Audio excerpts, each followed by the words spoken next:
আমার মাথা থেকে পা পর্যন্ত হচ্ছে সব ভাড়া করা, স্পন্সর, কারণ হচ্ছে আমার মেকআপ হচ্ছে ফ্রি, আমার জুয়েলারি ফ্রি, আমার ড্রেসও ফ্রি, সব হচ্ছে আমার স্পন্সর। যখন নিব সেটা মূল্য দিয়ে যাবে, এটা তো আমাকে ফ্রি দিয়েছে স্পন্সর, তো আমি কিভাবে জানবো এটা মূল্য কত? আপু, আপনার কাছে আমার প্রশ্ন আউট এসে কেমন লাগছে?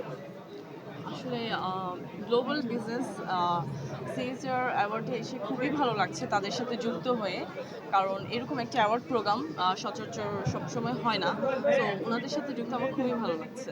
বিভিন্ন অ্যাওয়ার্ড অনুষ্ঠানে ভিন্ন লোকে দেখতে পাই আপনাকে।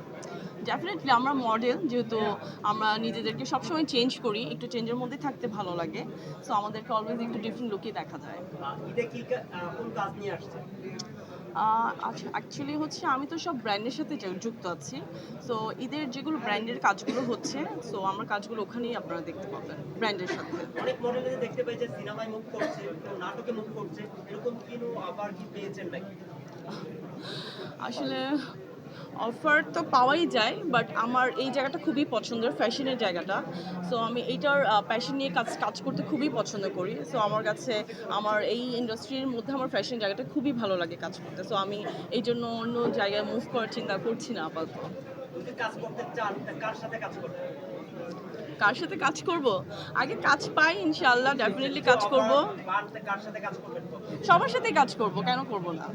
আমি এখন একজন ছোট মানুষ, তো আমার সাথে সবার সাথে কাজ করা খুবই ভাগ্যের ব্যাপার হবে। তো আমি চাই যে সবার সাথে আমার কাজ হোক, সবার সাথে একটা ভালো সম্পর্ক হোক। বাংলাদেশের কোন নায়িকাকে ফলো করেন? আমার জয়াপুকে খুব ভালো লাগে, কারণ ওনার অ্যাটিটিউড, ওনার চলাফেরা, ওনার কাজ আমার খুবই ভালো লাগে, আমার জয়াপুকে খুব ভালো লাগে। র‍্যাম শোর ভিতরে কোন মডেলকে ফলো করে ইন্ডাস্ট্রিতে আসা হয়েছে? র্যাম শোতে হচ্ছে আমার, আমি যখন মানে টিভিতে দেখতাম শো মানে হতো আর কি, ফ্যাশন শো, সো আমার কাছে ইমি আপু, রুমা আপু, আজরা আপু, ওনাদের শো দেখে মানে আমি খুব ইন্সপায়ার হতাম যে আমিও ফ্যাশন শো করতে চাই, আমিও কাজ করবো ইন্ডাস্ট্রিতে, সো আজকে আমি ওনাদের সাথেও কাজ করেছি, এটা আমার খুবই ভাগ্যের ব্যাপার, সো আমি খুব প্রাউড।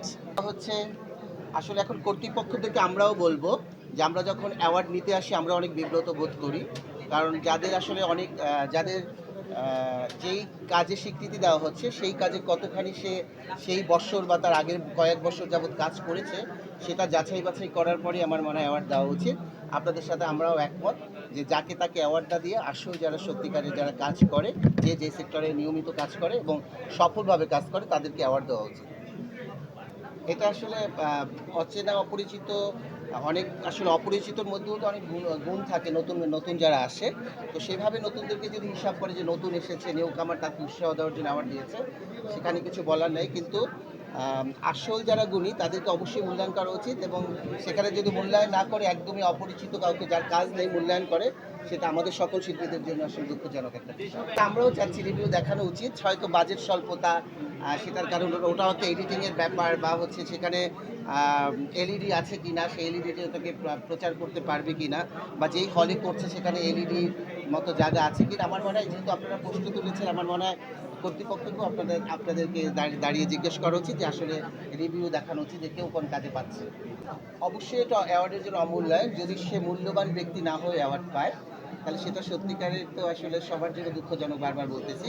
তো আমার মনে হয় সবাই সচেতন যদি থাকি, যারা আমরা কর্তৃপক্ষ, যারা অ্যাওয়ার্ড যারা দেয়, যারা ব্যবস্থা করে, তারা আমার মনে হয় যে সবসময় সচেতন থাকা উচিত যেন গুণী মানুষের হাতেই অ্যাওয়ার্ডটি যায়, এবং এটার জন্য যথাযথ একটা পরিকল্পনা থাকে কেন আমরা অ্যাওয়ার্ডটা দিচ্ছি, কেন দিতে চাচ্ছি, এটা আসলে ভবিষ্যৎ কি সব কিছু চিন্তা করি অ্যাওয়ার্ডটা সামনে নিয়ে আসা উচিত। না, আমার কাছে আসলে সব অ্যাওয়ার্ডই সমান। কখনো কখনো আয়োজকদের বিশৃঙ্খলা বা মিসম্যানেজমেন্ট দেখে খারাপ লাগে, কিন্তু খুব ছোট পরিসরে একটি অ্যাওয়ার্ড দেওয়া হচ্ছে, সেখানে আমাকে সম্মানিত করতে চাচ্ছে, সেখানে আমি অসম্মান বোধ করি না।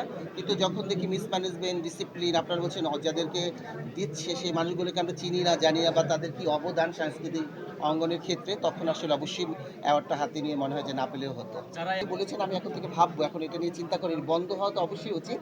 ব্যাঙের ছাতার মতো অনেক অ্যাওয়ার্ডের প্রোগ্রাম হচ্ছে, আমার মনে হয় যেগুলোকে যথার্থ যদি সেটাকে আসলে কোনো ভিত্তি না থাকে তাহলে আমার মনে হয় সেটা বন্ধ হয়ে গেছে। অ্যাকচুয়ালি আমার স্বীকৃতি হচ্ছে আমি এত বছর ধরে ইন্ডাস্ট্রিতে কাজ করছি, সো আমি ইন্ডাস্ট্রিকে কি দিয়েছি, সো এটাই হচ্ছে বেস্ট মডেলের যে ক্যাটাগরিতে আছি আর কি। জি।